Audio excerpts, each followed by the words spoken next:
जितना कम सामान रहेगा सफर उतना आसान रहेगा। इन मशहूर पंक्तियों को यूं तो हर कोई अपने नजरिए से देखता और समझता है। चूंकि हमें रेल यात्रा करनी है तो रेल यात्रा के लिहाज से मैं तैयार हूं। मेरे पास सामान कम है लेकिन उम्मीदें बहुत ज़्यादा इसलिए क्योंकि पिछले रेल बजट में और अगले रेल बजट में 1 साल का सफ़र तय हो चुका है। और इस 1 साल में कितनी बदली है रेलवे की तस्वीर, क्या वाकई रेलवे में सुधार हुआ है, इसकी हम पड़ताल करेंगे। खास ये भी है कि इस पड़ताल के दौरान हमारे साथ होंगे रेल राज्य मंत्री मनोज सिन्हा। उनसे पूछेंगे क्या वाकई रेल यात्रियों के अच्छे दिन आए हैं।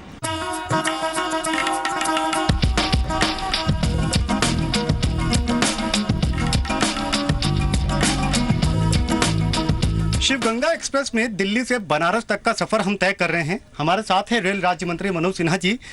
सर, बतौर सांसद कह लें या बतौर रेल राज्य मंत्री कह लें, आप ट्रेन से ज़्यादा सफ़र करते हैं। मेरा सीधा सवाल आपसे ये है कि पिछले 1 साल में जो पिछला रेल बजट जब हमने पेश किया और अब अगला आने वाला है, क्या वाकई में आपको लगता है, ये महसूस होता है कि स्थिति बदली है, सुधरी है, सुधार हुआ है रेलवे में? मैं मानता हूँ काफ़ी हद तक सुधार हुआ है और पूरे रेलवे को ट्रांसफॉर्म करने का जो एक प्लान बनाया है मोदी जी की सरकार ने, उस दिशा में हम काफ़ी आगे बढ़े हैं और मैं उम्मीद करता हूं कि जो 3 वर्ष बचे हैं इसमें हम रेलवे को पूरी तरह ट्रांसफॉर्म कर लेंगे। आप अगर ये कहते हैं कि बदली है तो क्या जगहों पे आपको लगता है, किन जगहों पे आपको लगता है कि नहीं, यहाँ जो मोटे मोटे तौर पे ये तो वो बदलाव है जो सीधे तौर पे आप उसको महसूस कर पा रहे हैं, देख पा रहे हैं? एक तो तुलनात्मक अध्ययन आप करेंगे तो मुझे लगता है कि बातें ज़्यादा समझ में आएंगी आपको। अगर मैं बात करूं new line, doubling, gauge conversion, तो अब मोदी जी की सरकार में 2500 किलोमीटर प्रति वर्ष होने लगा है। अच्छा। मैं मानता हूं कि एक नया रिकॉर्ड है। अच्छा।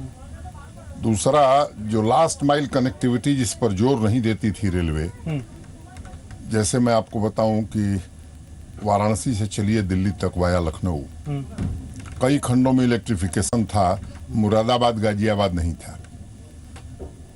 2 बार हमको ट्रैक्शन बदलना पड़ता था। तो ऐसे देश भर में जो सेक्टर थे उनको हमने प्रियॉरिटी पर लिया है। ठीक है। अब मुरादाबाद गाजियाबाद सेक्शन इलेक्ट्रिफाइड हो गया तो बनारस से गाड़ी चलती है तो इलेक्ट्रिक ट्रैक्शन पर सीधे दिल्ली पहुंच जाती है। दूसरी बात मैं आपको बताऊं, जम्मू तक इलेक्ट्रिक ट्रैक्शन पर गाड़ी जाती है। जम्मू से कटरा हम डीजल लोको से जाते हैं। तो हमने निर्देश दिया है कि जल्दी से जल्दी इसको, इस तरह के देश भर में जो काम है, सीमलेस ट्रैफिक चले, इसका इंतजाम हमने किया है।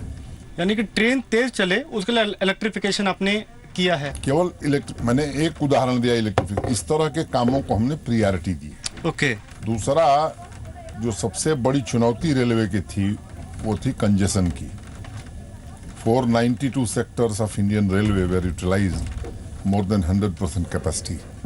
Okay. This has been the focus of the budget, last budget, कि इसको जल्दी से जल्दी डीकंजेस्ट करना है। और पहली बार जो आउटले इस कदर बढ़ा है कि 1 लाख करोड़ से ज्यादा का आउटले हो गया इंडियन रेलवे का।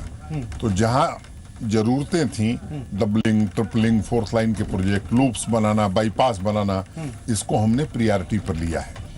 और राजनीतिक आधारों पर नहीं लिया है, पॉलिटिकल कंसिडरेशन पर नहीं। इंडियन रेलवे की जरूरत, देश के यात्रियों की जरूरत। वे प्रोजेक्ट जो 30 साल 35 साल से पड़े हुए थे उनकी फंडिंग करके हमने 1 वर्ष में पूरा किया है। अगर मैं उदाहरण दूं तो बिहार एक जीता जागता उदाहरण है। लंबे समय से दीघा पटना में रेलवे ब्रिज बन रहा था, हमने कमीशन कर दिया, ट्रेन चलने लगी। मुंगेर का ब्रिज, मैं मानता हूं कि अगर मोदी जी की सरकार न आती तो शायद अभी 5 साल और टलता। वो अब कंप्लीट हो गया है, आने वाले 2 महीने में खुल जाएगा। तो इस तरह की परियोजनाओं को हमने प्राथमिकता पर, और जितना जरूरत का पैसा चाहिए था वो दे करके, चाहे वो सिलचर लमडिंग हो या अगरतला को ब्रॉड गेज से जोड़ने का काम हो, ऐसे अनेक क्षेत्रों को हमने रेल से जोड़ा है। ये बड़ी उपलब्धि है। देखिए, हम नई ट्रेन नहीं चला रहे, लेकिन हमारा जो सबसे बड़ा फोकस एरिया है वो यात्री सुविधाओं को लेकर है।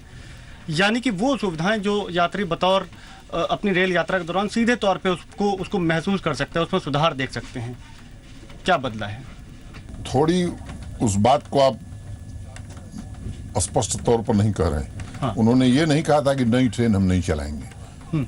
हमने बजट से ट्रेन को डीलिंक कर दिया था, और ट्रेन की घोषणा करना, स्टॉपेज की घोषणा करना, मैं नहीं समझता हूं कि ये बजट का पार्ट होना चाहिए। ट्रेनें हमने चलाई हैं जरूरत के हिसाब से, और जहां हम चला सकते थे, जहां हमारे पास जगह थी, जहां यात्रियों की आवश्यकता थी, वहां चलाई। पॉलिटिकल आधार पर नहीं चलाई।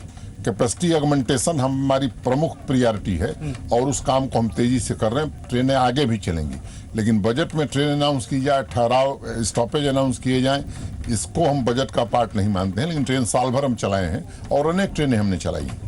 इसीलिए मेरा आपसे सीधा सवाल ये था, क्योंकि अक्सर अगर आप देखें तो शिकायत मोटे मोटे तौर पे 3 या 4 बातों को लेकर ही होती है। या तो कैटरिंग होता है, या पंक्चुअलिटी होती है, या साफ सफाई होती है। ये 3 मोटे वो केंद्र है जिसको लेकर अक्सर रेलवे निशाने पर रहती है। इन तीनों क्षेत्रों में आपको बतौर मंत्री क्या बदलाव, क्या सुधार? सफाई के क्षेत्र में भारी बदलाव हुआ है। जैसे सफाई के क्षेत्र में पहले की तुलना में रेलवे स्टेशन, गाड़ियां काफी साफ सुथरी हो गई। ये मैं दावा नहीं करता कि पूर्ण रूप से सब कुछ स्वच्छ हो गया है, लेकिन मैं ये कह सकता हूं कि जब सरकार बनी थी उससे लेकर के आज अगर 100% हमने अंक रखा, तो मुझे लगता है कि 70 के ऊपर हम पहुंच गए हैं। जहां थोड़ी गंदगी करने की आदत है, वहां शायद उतनी सफाई हम नहीं रख पा रहे हैं, लेकिन जहां के लोगों के स्वभाव में गंदगी न करना है, वहां मैं मानता हूं कि 90% से ज्यादा हमने प्राप्त कर लिया है। और एक आदत सी लोगों में बनती जा रही है। डस्टबिन हमने जगह जगह रखवा दिया है, जनरल डब्बों में रखवा दिया है, तो उस तरफ ध्यान दिया है काफी। और कैटरिंग को लेकर, खान पान को लेकर क्या बदलाव, क्या कदम? खान पान को लेकर के मौलिक रूप से अनेक बदलाव किए गए। मैं मानता हूं कि किसी भी क्षेत्र में अगर सुधार लाना है तो प्रतिद्वंदिता पैदा कर दीजिए।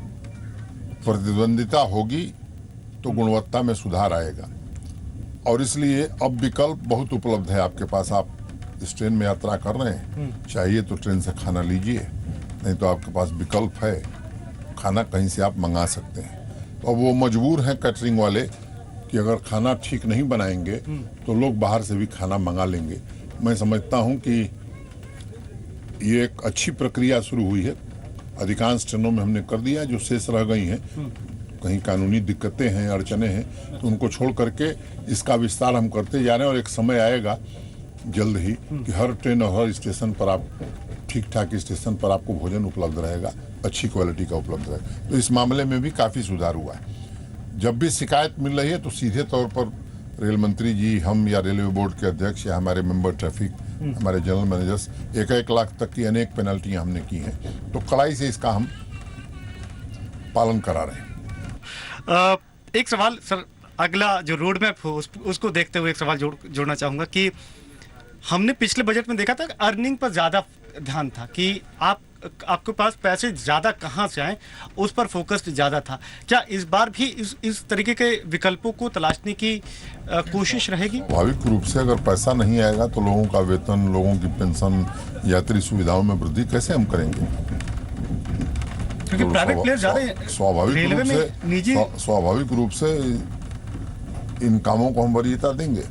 और निजी क्षेत्र के लोग निवेश कर रहे हैं भारतीय रेल में, आगे आने वाले समय में और करने वाले हैं। विदेशी पूंजी निवेश भी भारी मात्रा में अभी मढ़ौरा और मधेपुरा में जो लगभग 35,000 करोड़ रुपए विदेशी पूंजी निवेश हुआ है इस देश में। ये मुंबई अहमदाबाद कॉरिडोर में भारी मात्रा में विदेशी पूंजी निवेश आ रहा है। तो मैं समझता हूं कि एक ठीक दिशा में भारतीय रेल आगे बढ़ रही है, और निश्चित रूप से इसका काया